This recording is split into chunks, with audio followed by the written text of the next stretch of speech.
was talking with Mr. Hickson before, and here's another transverse crack, and you can see some of these smaller cracks which have also begun to form, like that one. Looking ahead, there are several others, such as that over there. And normally you see these in the middle of the lane, in between wheel paths.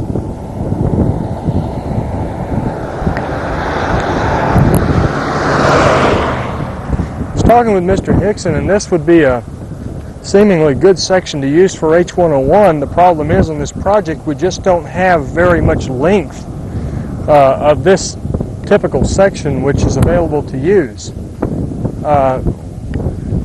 We have about 2,500 feet in this segment right in here.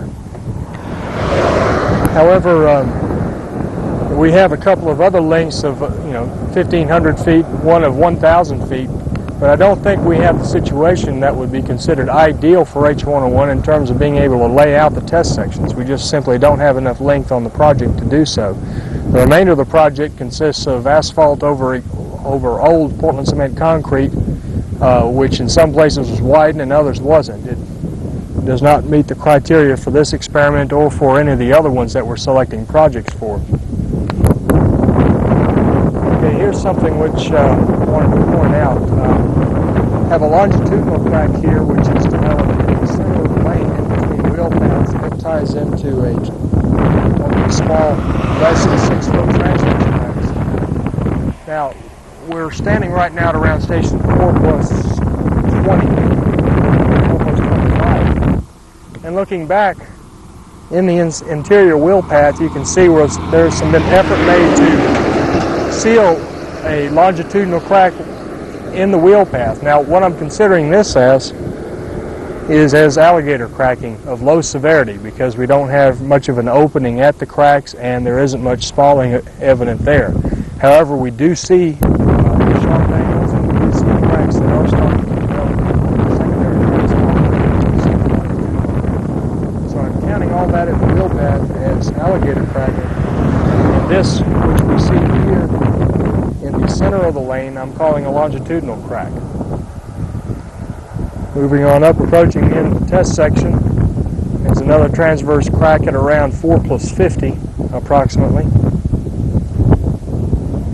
And then we get into some more of what I'm referring to as a longitudinal cracking there in the inside wheel path.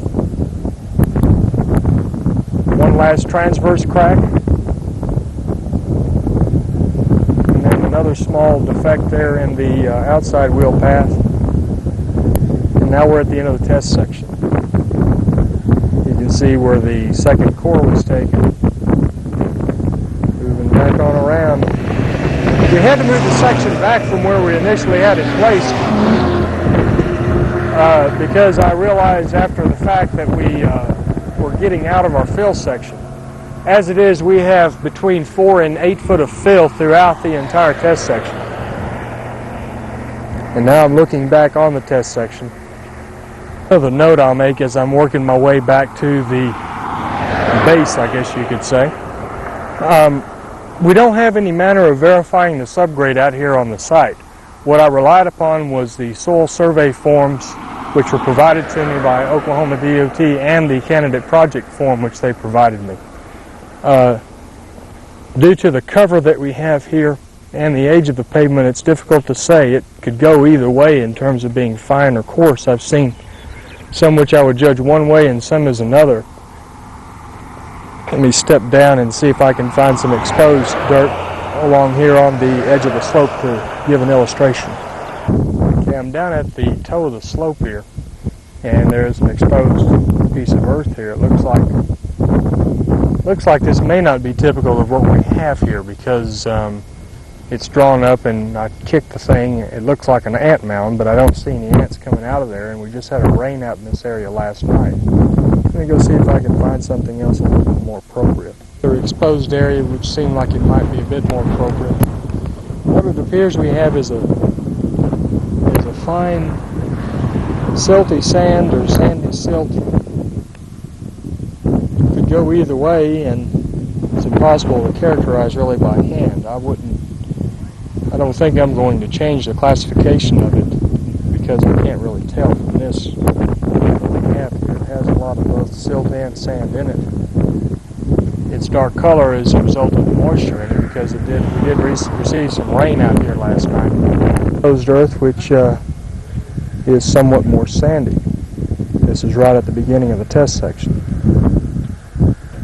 Since I don't have any way of disputing the characterization, I'm going to leave it as it is and call it a clay sand or silty sand and continue to classify it as coarse subgrade. Test section 404164, selected for cell 2-113.